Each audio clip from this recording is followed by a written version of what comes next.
thank you for being here, and thank you, Oxford Union, for arranging this debate, which is getting colder and colder as we speak. Tonight, we witnessed several voices rise from the proposition side, weaving tales of imagination, conjuring visions of a past that exists only in the midst of their own fancy. They sought to persuade us of the so-called liberality of the Ottoman Empire. Yet it is our duty right now to cast aside illusion and embrace the firm ground of truth. These speakers, for all their passion, seem to me as wishful thinkers. Scholars who mistake their desires for reality, who drape their beliefs upon the world as if belief alone could make it so. In the early hours of a cold November morning in 1922, a chapter of history quietly closed. The last Sultan of the Ottoman Empire, Vahdettin, fled Istanbul under the protection of the commander-in-chief of the Allied forces. He was escorted to a British battleship, and within hours, Ottoman palace officials confirmed the departure of their sovereign. What seemed on the surface a catastrophic rupture in Turkish history was, in reality, met with an astonishing and telling indifference in the streets of Istanbul and across the Ottoman lands. There were no crowds to protest, no throngs to demand the preservation of the Sultanate. There was no coordinated effort to keep the Sultan in place. Why? Because, in truth, the Ottoman subjects recognized what was unfolding before their eyes. This was not the sudden death of a vibrant empire. This was a funeral march for a body long ailing, a system whose demise had been anticipated, a structure already hollowed out by its own failures. Even the leaders of India's Khilafat movement, who once championed the caliphate as the spiritual heart of Islam, did not rally to the Sultan's defense in this final hour. They lent their support instead to Ataturk and his national forces. In North Africa, anti-colonial Muslims did not mourn the departed Sultan. They exalted Ataturk, seeing in him the icon of a new age. Algerians in Paris, far from venerating Vahdettin, hung the portrait of Ataturk on their walls. Far from being filled with grief, the Ottoman public met the Sultan's flight with a silence so deep it was almost approving. Public expressions of sorrow were rare, so rare as to be virtually non-existent.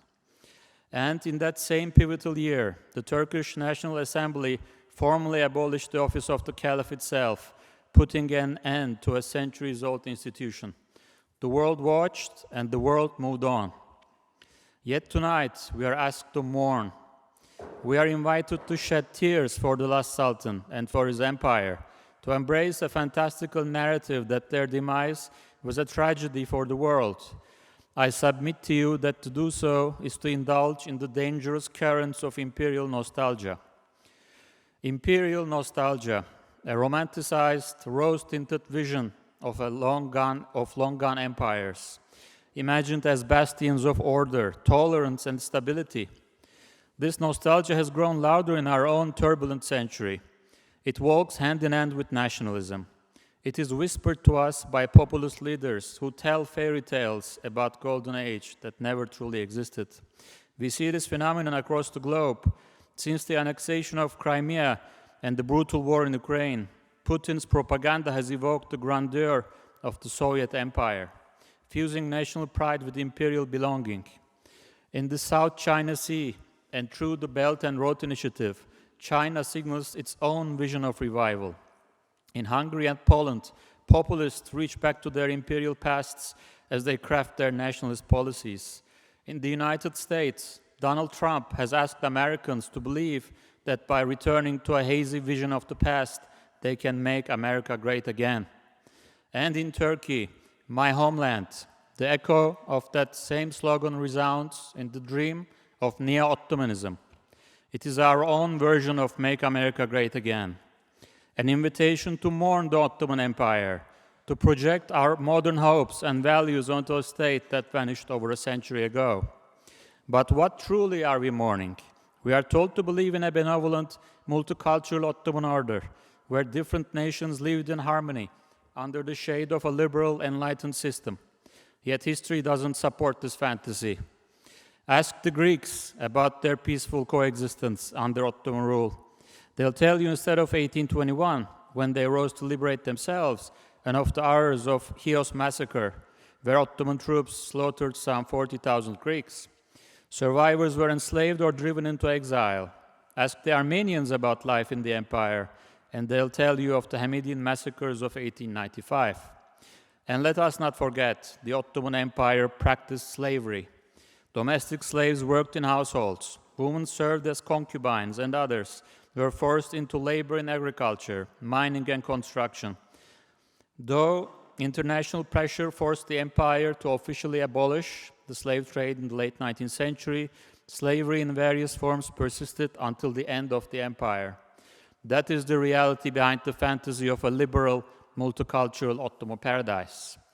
The proposition tonight claims that the empire's fall was a geopolitical rupture that sowed the seeds of instability, that it was a stabilizing force whose disappearance left a vacuum the world has yet to fill. But this is a textbook example of a casual fallacy. Did the Ottoman Empire's fall create instability, or did regional instability, born of nationalism, corruption, and imperial decay, cause the empire's fall? History, when viewed without rose-tinted glasses, gives us the answer. The Ottoman state was rotting from within. Administrative corruption was rampant. Economic challenges were severe. Trade routes declined. Taxation was heavy, and the empire lagged behind in industrialization. Nationalist movements were not spontaneous flares of chaos. They were responses to oppression and decay. The Balkan Wars of 1912 and 1913, the liberation of Greece in 1828, the broader rise of the nation-state, all of these were currents of history that overtook the Ottomans because the empire could no longer hold. By 1922, this once vast empire had already lost the bulk of its European territories. Its military and economy were shattered. Its government was riddled with inefficiency. And yet we are told this crumbling entity was somehow the keystone of a global stability. We must also remember the choices the Ottoman leadership made. They sided with the Central Powers in the First World War, forging a strategic alliance with Germany that dated back to 1870s. German officers reorganized and trained the Ottoman military, often teaching them the brutal tactics of suppression. Some of those same German officers would go on to become notable figures in Nazi Germany. So I ask again, is this truly an empire to mourn?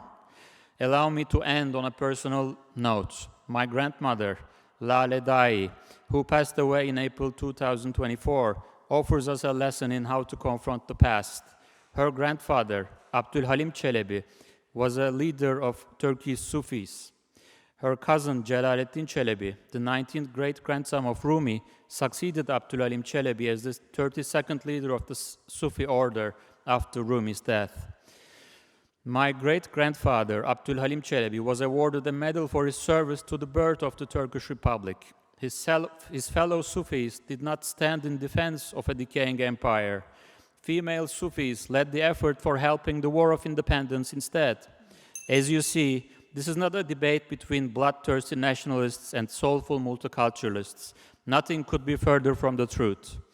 My grandmother, who loved Atatürk, was born in a dervish lodge. The granddaughter of the leader of Sufis loved the Republic. In her beautiful Turkish, she would often recite Rumi's words, "Be like a tree and let the dead leaves drop." She understood that clinging to the dead past is not the path to wisdom. She understood that life flows forward, not backward. Her favorite poem of Rumi's captures this better than I ever could. How beautiful it is to move from one place to another each day. How pleasant it is to flow without becoming muddied or frozen. Everything about yesterday has gone with yesterday. Today it is needed to say new things. Friends, the Ottoman Empire is yesterday. Its demise was not a tragedy but an inevitability, witnessed in silence by those who lived it. We do not honor history by mourning what needed to pass. We honor it by learning, by moving forward, and by saying new things. Thank you.